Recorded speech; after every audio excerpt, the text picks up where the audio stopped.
आज हम पढ़ने जा रहे हैं introduction of matter.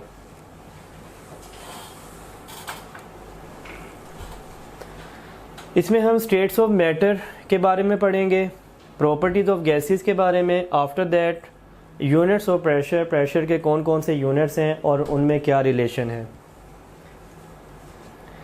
First of all we have a classification of matter.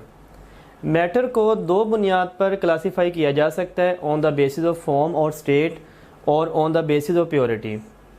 On the basis of form और स्टेट, मैटर सॉलिड है, लिक्विड है, गैस है और प्लाज्मा है। मैटर की चार इकसाम हैं। Most abundant around us is solid. ज़मीन पर सबसे ज़्यादा जो मैटर हमारे इर्द गिर्द पाया जाता है दैट इज सॉलिड।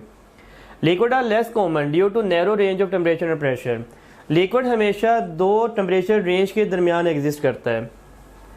एक फ्रीजिंग पॉइंट, सेज वाटर है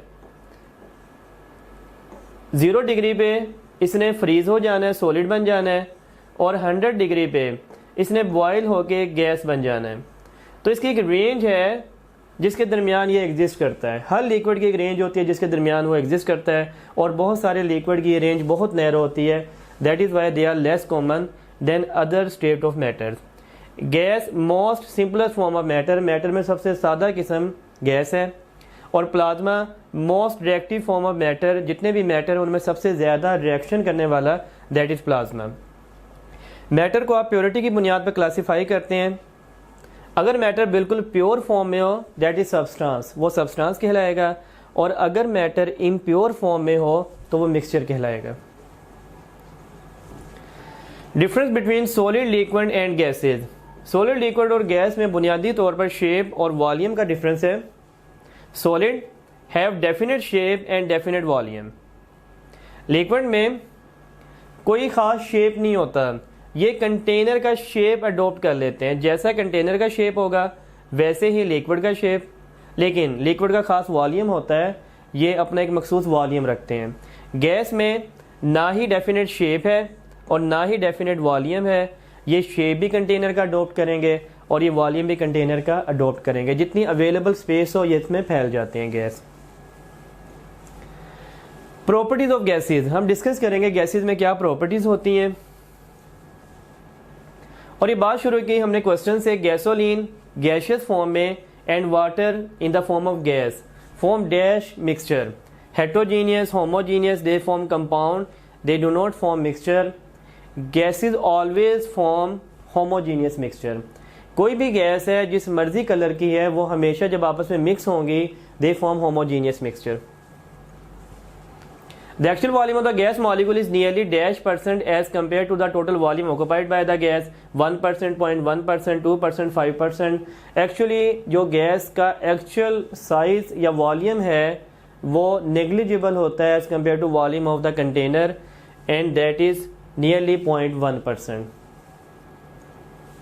The easiest way to separate gases from other substances is on the basis of distillation, boiling point, densities.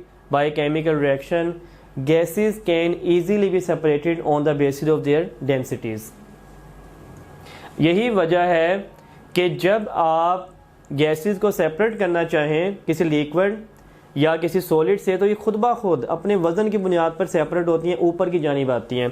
एक कोल्ड ड्रिंक को जैसे ही खोलते हैं उसमें से कार्बन डाइऑक्साइड बाहर की जानिब आती है क्योंकि इसकी डेंसिटी लिक्विड से कम है। Properties of gases, they are general and specific properties. Volume of molecules is 0.1% of total volume। Gas का एक्चुअल वॉल्यूम बहुत कम होता है टोटल कंटेनर के वॉल्यूम के मुकाबले में। It is nearly 70% in liquid, और लिक्विड में ये 70% के राउंड अबाउट होता है टोटल कंटेनर के वॉल्यूम के मुकाबले में। If gas form a mixture then this mixture will always be homogeneous. Gases हमेशा होमोजीनियस मिक्सचर बनाएंगी। Gases are separated on the basis of densities, not on the basis of polarity. Hot air rises up, cold carbon dioxide form fire extinguisher। आप gases को separate करने के लिए सबसे आसान technique उनकी डेंसिटीज की बुनियाद पर उन्हें सेपरेट कर सकते हैं। Pressure of the atmosphere is measured by barometer. Pressure of gas in close container is measured by manometer. Their general properties of gases, volume and shape, they have no definite volume, no definite shape. Density and empty spaces, they have low densities and large empty spaces. Their densities are expressed in gram per liter. Diffusion and diffusion, they can diffuse and diffuse. Effect of pressure, they are compressed by applying pressure. अगर आप इन पे force लगाएंगे, pressure लगाएंगे तो ये compress हो जाएंगे. Effect of temperature, their kinetic energy is directly proportional to temperature. Joule-Thomson effect, sudden expansion of gases cause cooling. This is called Joule-Thomson effect. Random motion, their molecules are in constant state of random motion.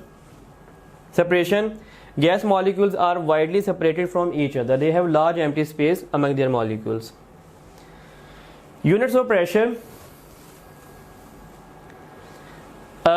there are some units: atmosphere, millimeter of mercury, torr, Newton per meter square, Pascal, kilopascal, pounds per square inch, PSI, and bar and millibar.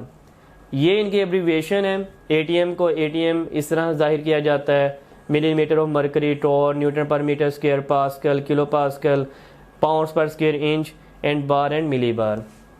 ये इनका ATM से relation है. 1 ATM is equal to 760 millimetre of mercury. 1 ATM is equal to 76 centimeter of mercury. 1 ATM that is equal to 760 torr. 1 ATM is equal to 101325 Newton per meter square. 1 ATM is equal to 101325 Pascal. 1 ATM is equal to 101.3 kilopascal. 1 ATM is equal to 14.7 PSI, pounds per square inch, and 1 ATM is equal to 1013.25 millibar and 1.013 bar. For each statement, pick whether it is right or wrong relation of different units of pressure. 1 ATM is equal to 101325 kilopascal. That is wrong. 1 ATM is equal to 101325 Newton per meter square. 1 PSI is equal to 14.7 ATM. That is wrong. 1 ATM is equal to 14.7 PSI. That is right relation. 1 torr is equal to 760 ATM. That is wrong. 1 ATM is equal to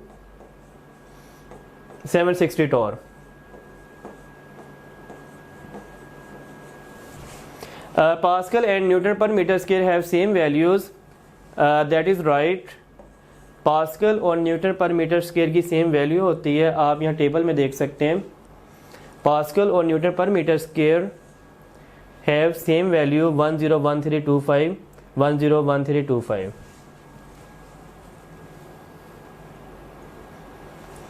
Uh, 1 ATM is equal to 760 centimeter of mercury. That is true. The unit of pressure commonly used by meteorologists is Pascal, millibar, ATM, Newton per meter square. That is millibar. 1 millimeter of mercury is equal to how many ATM? हम जानते हैं कि 1 ATM is equal to 760 millimetre of mercury के equal होता है. अगर आप इस इक्वेशन को 760 पे डिवाइड कर दें दोनों साइड पे, तो हमारे पास ये आ जाएगा 1 millimetre of mercury. That is equal to 1/760. और इसका आंसर फ्रैक्शन में आना चाहिए. हमारे पास जो ऑप्शन है उनमें एक वाहिद जो ऑप्शन फ्रैक्शन में है, that is delta. 1 kilo pascal is equal to how many ATM? हम जानते हैं कि 1 ATM इक्वल होता है 101.3 किलो पास्कल के. अगर आप इस इक्वेशन को दोनों साइड पे इसी वैल्यू पे डिवाइड कर दें 101.3, तो ये 1 किलो पास्कल का आंसर आ जाएगा 1/101.3 ATM. और ये अगेन फ्रैक्शन में आना चाहिए, that is delta. So that's all from me. Thank you so much.